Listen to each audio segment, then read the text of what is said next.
Hey, good afternoon. Sean here, Mountains Garage. I just finished my Trunnion upgrade on this 6-liter LS turbo project of mine and yours.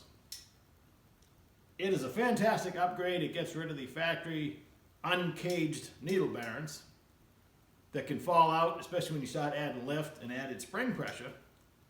It adds stress to the trunnion of the rocker arm. The trunnion is a pivot point.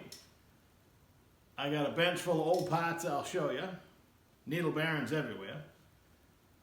You have two choices in the Trunnion upgrade kit. They have a caged needle bearing so the needles can't fall out, and a bushing, a brass bushing, or bronze. This kit I got from a buddy of mine. It's the bushing style. I've never done the bushing style.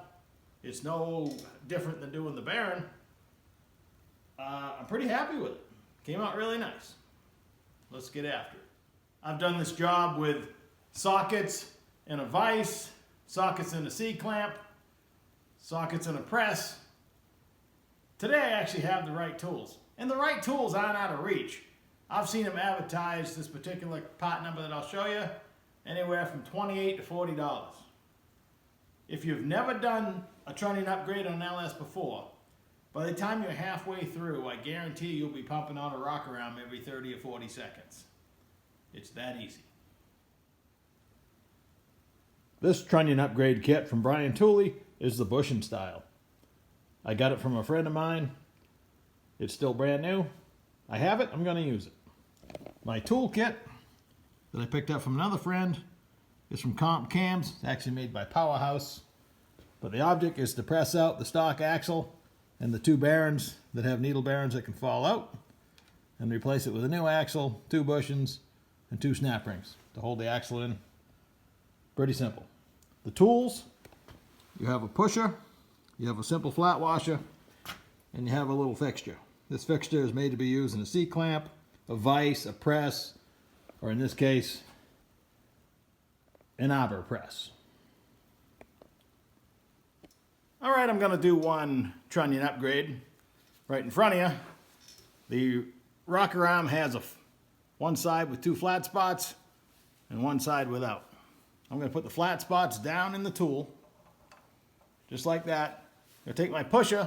There's a concave side and a smaller side. Take the concave side, set it over the stock bearing, get it in a good position and push out the first bearing and the axle. Now we got to drain all this stuff out of here. Sometimes the bearing comes apart, sometimes it doesn't. There's a stock bearing, stock axle. This one did come apart.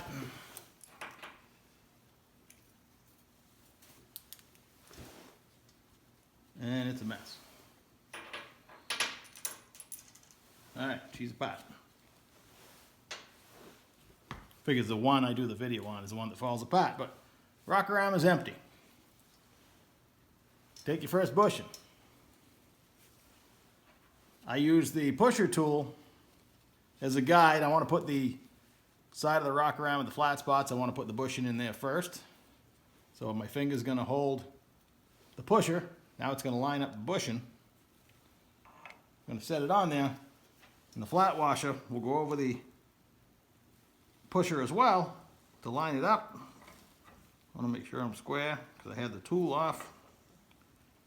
We'll gently guide the bushing into place. The washer is going to stop it. So that's in the correct spot. Now we can get rid of the pusher. We don't need that anymore. It's got to come straight out the bottom. Like that. Stand by, I got to lube everything.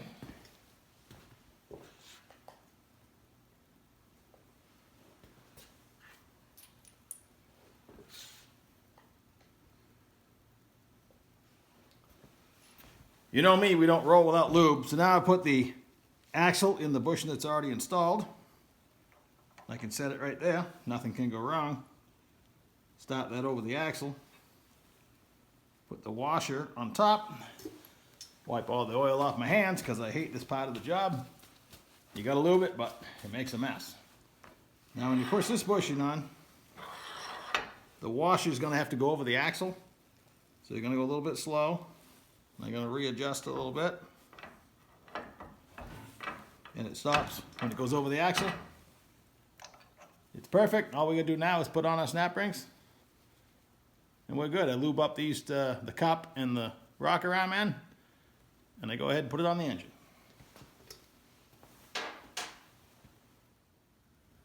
Here's the aftermath. I had about 6 of them fall apart while I was taking them apart. I'm not sure if that means they were prone to failure or just from pressing them out. I'll never find out because they're going in the scrap bin. Even a hoarder like myself won't hang on to these. Or could I make something out of them? The rocker arm support that sits under the 8 rocker arms on each head, and the axle sits on there, and the bolt goes down through it, so it doesn't see any wear. And they're all marked, with a GM part number, and they're symmetrical, but I've never taken a valve cover off an engine that I believe to have never been apart before.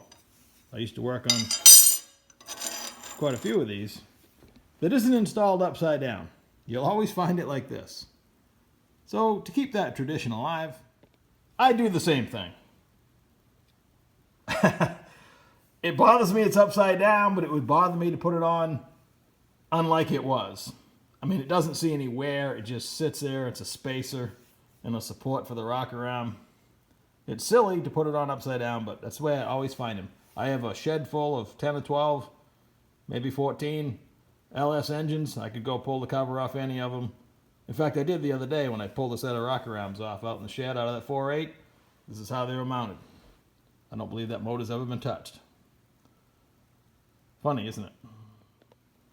If you watched yesterday's video about how to determine the correct length push rod for lift or preload, I showed you how to do it with a adjustable length push rod. But think back to when you were adjusting a small or big block Chevy or any adjustable valve train. You'd take it down so there was no play or no lash, and you'd go half, 3/4, 1 turn. So I have this exhaust valve in the adjustment position. So the intake's all the way down, just starting to come back up. I've taken all the lash out. About 5/8 of a turn. It's really no different than before, only now the bolt stops. You can't go too far. And if your push rod's the right length, you have the correct amount of preload in the lifter. But like most things LS, I've said this before, I'll say it again, a semi-trained monkey with an M18 Milwaukee Impact can put one of these together upside down and backwards, and it's still gonna run.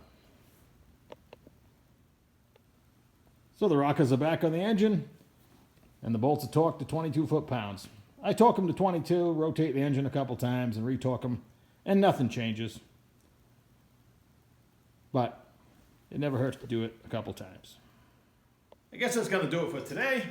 It's officially a long block by definition. And now it's on to the fun stuff. I need to find enough parts and do a little modifications to the intake manifold. I'm going to weld some bungs on my valve covers for a catch can. Work on the accessory drive. I got to make a final decision on whether it's getting the twin turbos or the single 475 Borg Warner. It will influence my accessory drive. I have a nice alternator bracket, but I believe it's going to interfere with the up and forward headers, so I can start playing with some of the fun stuff. Now that in my head, my quick project that I was going to knock out in a few days took me 3 weeks or more because I don't have that much time every day to work on it, but you got to work on it a little bit every day or nothing happens.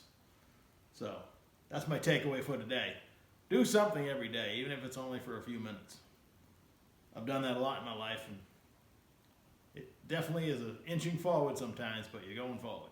Somewhere in this big mess, I have a box of sensors. I have a need for a cam sensor, a coolant temp sensor that isn't broken. I have a 3-bar map, I think, that'll fit the intake. I have another intake temp sensor I can weld in the inlet tube, the charge pipe. Typically when I'm buying stuff and it's reasonable, I buy 2, thinking of the future when I finally get to work on my own stuff. I just got to find it. But I'm working on that too. Someday we'll be organized once again. That's it for today. Thanks for watching, and I'll catch you soon next time.